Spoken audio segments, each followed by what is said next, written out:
চিন্তা নকৰিবা, জীৱন যুদ্ধত বিজয়ী তুমিয়ে হবা।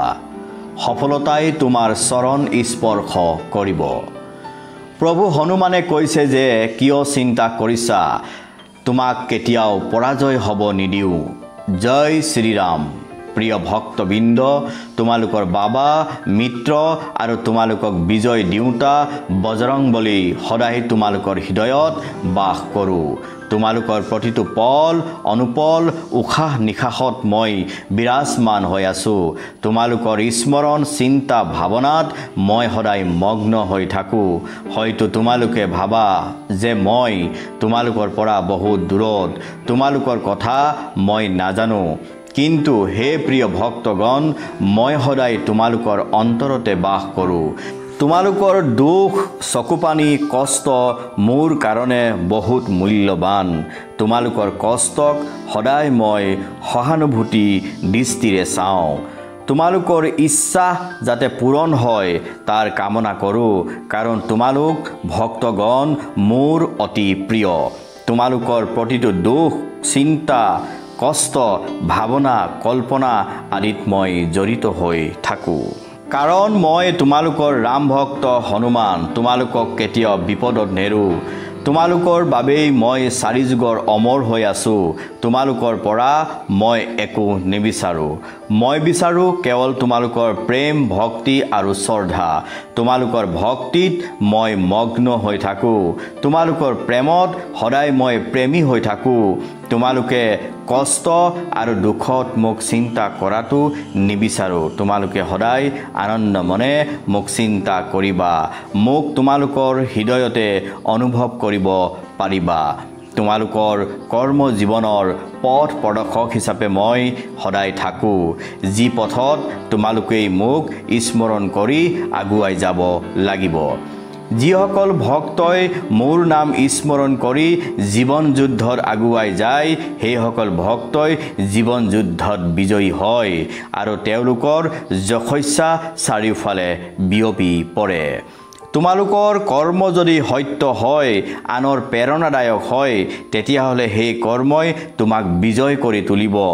অন্তৰ্যামী হৈ তোমালোকৰ হৃদয়ত থাকি প্ৰতিটো মুহূৰ্তত পথ প্ৰদৰ্শক হিচাপে মই দৃষ্টিপাত কৰি থাকিম। তোমালোকৰ কৰ্মই যিমান পাৰা সিমান মোক মুগ্ধ কৰিবলৈ যত্ন কৰিবা, কাৰণ কৰ্ম আৰু জ্ঞানতকৈ পবিত্ৰ বস্তু এই সংসাৰত একো নাই। যদি তোমালোকে নিজৰ নিজৰ কৰ্ম কৰ্তব্য শ্ৰদ্ধা সহকাৰে মোৰ নাম লৈ পালন কৰা, তেন্তে মই কথা দিছোঁ তোমালোকৰ সকলো মনোকামনা পূৰণ হ'ব। কাৰণ ভাগ্য কৰ্ম ওপৰত নিৰ্ভৰ কৰে।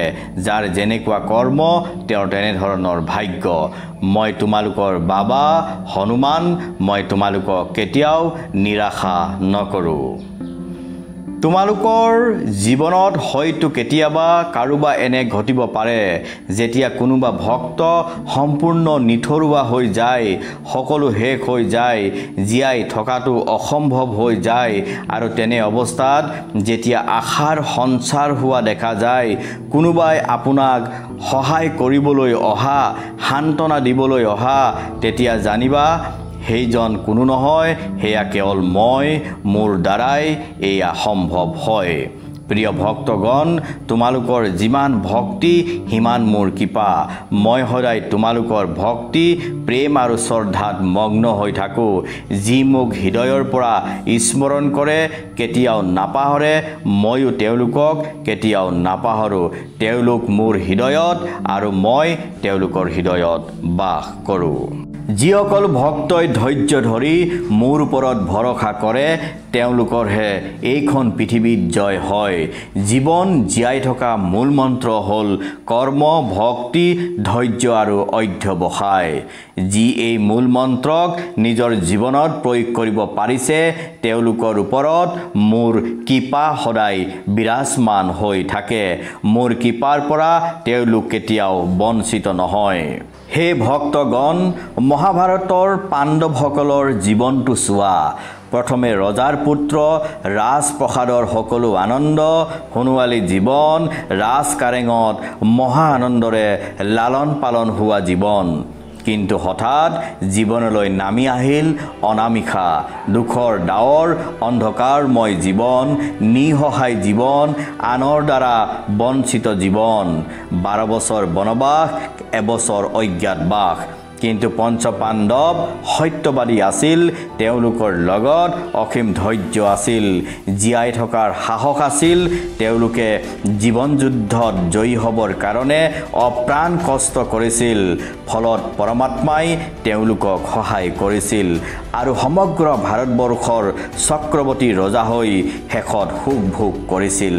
তেওঁলোকৰ কৰ্ম, ধৈৰ্য আৰু জীৱন যুদ্ধত জয়ী হোৱাৰ চেষ্টাৰ ফলতে এয়া সম্ভৱ হৈছিল। প্ৰিয় ভক্তগণ, সৎকৰ্মই ভাগ্য নিৰ্ধাৰণ কৰে। কৰ্মই ভাগ্যক বশ্য কৰি ৰাখে। যাৰ যেনেকুৱা কৰ্ম তেওঁৰ তেনেকুৱা ভাগ্য। অসৎ কৰ্মই ভাগ্য নিৰূপণ কৰিব নোৱাৰি। অসৎ কৰ্মৰ দ্বাৰা জীৱন সঞ্চালন কৰাটো সম্ভৱ নহয়।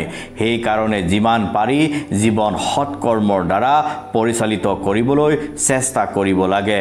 সৎকৰ্ম পূজাস্বৰূপ, সৎকৰ্ম যজ্ঞস্বৰূপ। সৎকৰ্মই স্বৰ্গত্ব প্ৰদান কৰিব পাৰে। সৎকৰ্মই মানুহক ঈশ্বৰমুখী কৰি তুলিব পাৰে। প্ৰিয় ভক্তগণ, তোমালোকক পুনৰবাৰ কৈছোঁ, তোমালোকৰ সৎকৰ্মই মোক প্ৰভাৱিত কৰিব পাৰে।